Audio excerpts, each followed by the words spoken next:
여러분 안녕하십니까? 백만개미 한세구입니다. 12월 7일 수요일 시장 정리하겠습니다. 오늘 아침에 끝난 뉴욕 시장을 다시 주저앉힌 건 이 경기 침체 우려였습니다. 이게 경기 침체가 뭐 갑자기 나온 얘기도 아니었고 한데 시장은 뭐 마치 모르고 있던 일이 새로 발생한 것처럼 그렇게 그 경기 침체 우려에 대해서 상당히 그 비실거리는 모습을 보여줬어요. 우리 시장은 어제 이미 좀 세게 이제 맞았죠. 그렇기 때문에 뭐 미국 시장만큼 빠지지 않겠지만 출발 자체가 그렇게 상큼할 수는 없었습니다. 그래서 코스피 같은 경우는 0.3% 정도 하락한 상태에서 출발을 하고 하루 종일 크게 그 등락을 한 서너 번 반복을 했습니다. 그래서 그 오늘 뭐 잠깐 이렇게 색깔을 바꾸는 뭐 보합권이지만 플러스를 나타내기도 하고 그래서 진짜 오래간만에 그 5거래일인가요? 만에 양봉을 만들 수 있는 거 아닌가 하는 기대도 있었는데 역시 이제 마지막에 그 외국인들이 동시효과에서 굉장히 많이 한 1,000억 정도 그 매물을 쏟아내면서 결국 이제 지수도 하락하고 양봉도 못 만들고 이런 모습을 나타냈습니다. 오늘 코스피 시장에서 외국인들이 2,011억을 순매도했고요. 기관은 179억을 순매도했고 개인이 2,018억을 순매수했습니다. 그래서 오늘 코스피 지수는 2,382.81포인트, 어제보다 0.43% 다시 하락하면서 장을 마감을 했습니다. 코스닥 같은 경우도 그 출발을 한 0.5% 하락한 상태에서 출발을 해서 역시 이제 코스닥도 뭐 장중 내내 이렇게 등락을 거듭하면서 오후 들면서는 약간 그 외국인들이 그 매수 쪽으로 돌아섰어요. 코스닥에서. 그래서 지수도 좀 플러스권에 좀 오랫동안 오후 내내 좀 머물러 있는 듯한 그런 모습을 보였었는데 코스닥은 막판에 이제 개인들이 좀 매도에 나서면서 그나마 이제 좀 그 색깔로라도 빨간 색깔을 나타냈던 코스닥만 써도 오늘은 이제 파란색으로 마감하는 그런 모습을 보였습니다. 그래서 오늘 코스닥 시장에서 외국인들은 177억을 순매수했고요. 그 다음에 기관은 65억을 순매도했고 개인도 15억을 순매도했습니다. 그러니까 그 직전까지만 해도 개인이 좀 그 매수 쪽에 있었는데 동시효과 때 그렇게 됐습니다. 그래서 오늘 코스닥 마감 지수는 718.13포인트, 어제보다 0.18% 하락을 하면서 마감을 했습니다. 이제 기술적으로 보면 제가 어제 그 말씀 드렸죠. 우리가 기대했던 헤드앤숄더는 오른쪽 어깨가 그냥 처져서 내려가면서 좀 기대하기 어렵게 됐다. 그런 말씀을 드렸고, 오늘은 이제 그 5거래일 만에 좀 양봉을 만드는가 이렇게 생각했는데 종가에서 다시 이제 음봉으로 밀어버리는 그렇게 돼서 앞으로 그 전망이 예후가 썩 좋지만 않은 기술적 그 모양을 나타내고 있다. 이렇게 보이고 코스닥은 뭐 양봉을 만들긴 했지만 이 그 윗단과 아랫단의 그 진폭이 자꾸 줄어드는 이제 그런 모습을 해서 추가적인 횡보 가능성이 높아졌다. 이렇게 볼 수 있습니다. 오늘 환율은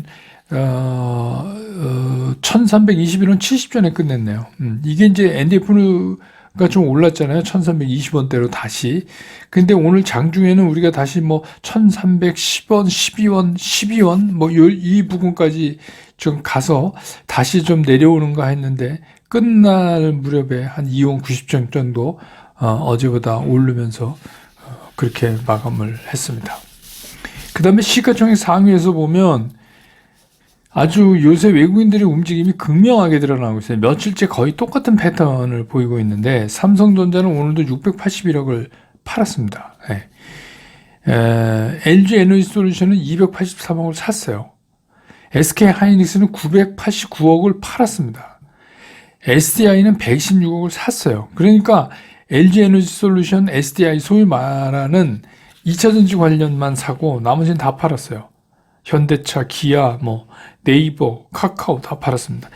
눈에 띄는 건 셀트리온을 외국인이 99억 순매수했고 기관도 55억 순매수하는 그게 좀 특이하게 이제 눈에 들어오는 거고 기관은 네이버를 89억 정도 순매수를 했고 나머지는 뭐 이렇다 할 특징을 찾아볼 수 없고 그 시가총액 그 상위 랭크 중에 특징이다 그러면 오늘도 외국인들은 2천억이 넘게 파는 가운데 주로 반도체를 팔았고 2차전지 쪽만 샀다.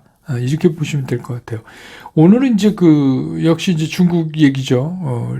오늘 이제 오후장에 조금 살아나는 듯한 느낌을 약간 줬던 거는 이제 중국이 내년도 이제 경제 성장 목표를 뭐 5%로 잡았다. 이런 얘기가 나오면서 좀 괜찮은 듯 보였고 또 홍콩 증시도 그러니까 코로나 봉쇄를 좀 완화한다는 거 힘입어서 출발은 좋게 했는데 그냥 중간에 다시 밀려버렸어요. 예, 근데 우리 시장에서도 이제 리오프닝 관련해서 뭐 저가항공 요새 계속 오르고 있는 화장품, 면세점, 여행 뭐 강도는 조금 떨어진 것 같은데 이런 것들이 이제 오늘 시장을 선도하는 모습을 이제 보여줬는데 이거는 이제 두 가지죠. 첫째는 이제 우리나라는 이제 정부가 실내 마스크 의무를 해제하는 거 여부를 이달 안에 이제 결정하겠다.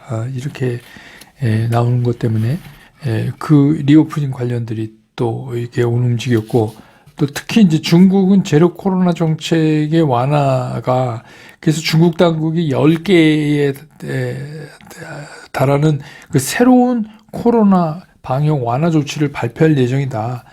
이렇게 이제 얘기가 나오면서 리오프닝이 오늘도 좀 시장에 앞서서 선도하는 모습을 보여줬고, 그 다음에 이제 여러분 이제 뉴스에서 들으셨지만 이제 그 러시아 우크라이나가 좀 종전으로 가는가 뭐 이랬는데 갑자기 러시아 우크라이나 전쟁이 좀 격화될 조짐이 보였어요. 그게 뭐냐면 이틀째 우크라이나로 추정되는 뭐 우크라이나가 맞겠죠. 딴 나라가 오고 그럴 리가 없죠.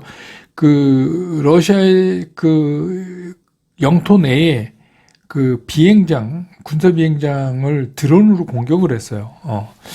그것도 2번이나 그랬습니다. 그래서 이게 조금 푸틴은 국가안보회의 소집하고 크렘린 대변인은 뭐 상응한 조치를 하겠다 이렇게 이제 얘기를 한 거로 봐서 그렇죠. 이제는 이게 우크라이나가 러시아 본토를 공격하니까 이게 이제 좀 전쟁 양상이 새로운 쪽으로 흘러갈 가능성이 있어요. 예, 그래서 이제 그러다 보니까 우리 이제 그동안 이제 좀 낮이나 이렇게 생각했던 이제 사료 문제가 다시 대두되면서 이런 이제 사료 관련 이런 것들도 좀 움직이는 그런 모습을 오늘 보여줬습니다. 오늘 뭐 계속해서 시장이 닷새째 위축돼 가고 있기 때문에 이렇다 할 뭐 강세를 보이는 그런 섹터가 나오기가 좀 힘든 상황인데 이 정도가 이제 눈에 띄는 거였고 그 오늘 시장의 특징을 좀 정리해 보면 이런 겁니다. 지금 이제 그 불안함이 본격화됐어요. 시장의 불안함이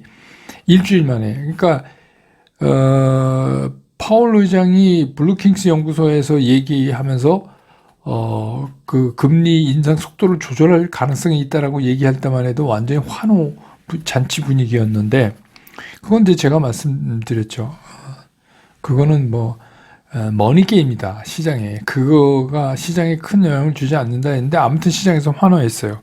그리고 또 내일이 이제 우리 동지만기일이니까 또 그런 이제 불안정성도 있고 이래서 그렇게 위축된 그런 시장이었다 이렇게 볼 수가 있겠습니다.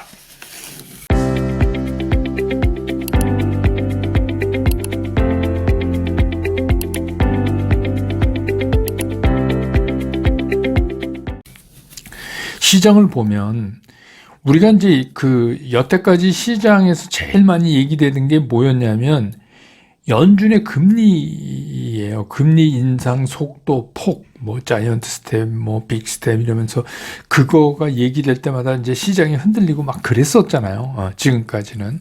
그래서 이런 이제 연준의 긴축이 시작된 이래로 우리가 끊임없이 뒤따라 나오던 게 뭐냐면 경기 침체 우려였어요, 사실. 저도 이제 여러 차례 여러분한테 말씀을 드렸죠.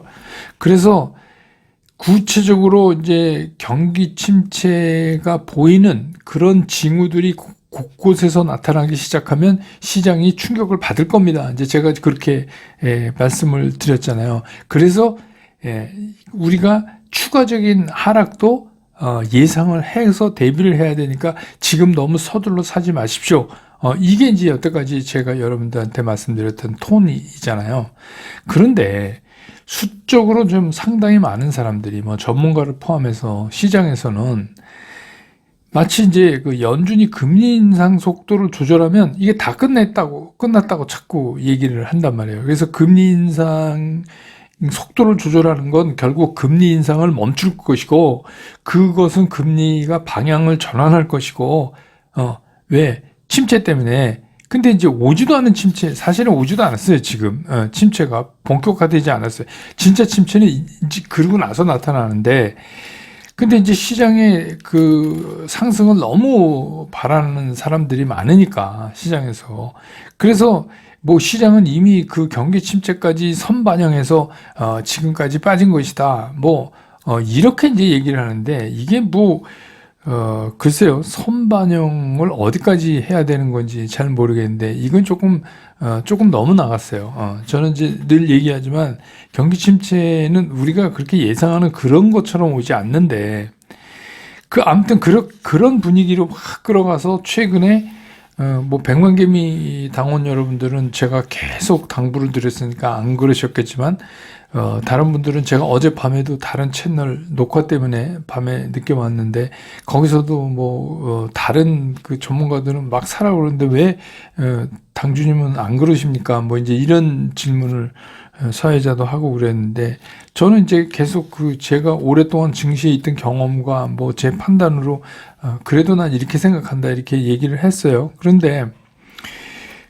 우리가 이제 돌이켜보면 파월이 블루킹스 연구소에서 금리 인상 속도 조절이 가능하다라는 얘기를 한 거잖아요, 정확히 얘기하면. 근데 이걸 가지고 시장에서는 마치 이제는 모든 게 끝나서 상승만이 남은 것처럼 환호를 했어요. 근데 이제 뭐 블루킹스 연구소 발언이 있기 전날부터 롱 포지션이 막 늘어나고 이러는 거야. 뭐 어쩔 수 없죠. 우리나라에서도 외국인들이 선물, 제가 그대로 말씀드렸죠. 월요일, 화요일 그렇게 하면서 이거 목요일, 금요일 팔 겁니다 라고까지 말씀을 드렸잖아요. 그러니까 그런 거는 머니게임 하는 시장에서 그냥 있는 일이에요. 이벤트로. 그렇지만 그거를 이벤트로 봐야지, 그게 이제 금리 문제는 해결됐다, 이렇게 보면 안 돼요. 그렇게 보면은 시장을 너무 쉽게 보는 겁니다. 그러니까 주시장이 그런 데가 아니죠. 예, 그래서 물론 이제 뭐 지금 이제 그럼 왜 어제 미국 시장이 그렇게 됐냐? 이거는 이런 거예요. 경기 침체 우려는 금리가 인상이 되고, 다시 말해서 통화 긴축을 할 때 금리를 인상을 하면 필연적으로 따라오는 게 경기 침체예요. 이거는 피해 갈 수가 없습니다. 그러니까 경기 침체를 피한다는 얘기는 인플레이션을 안 잡겠다는 얘기하고도 거의 같은 거예요.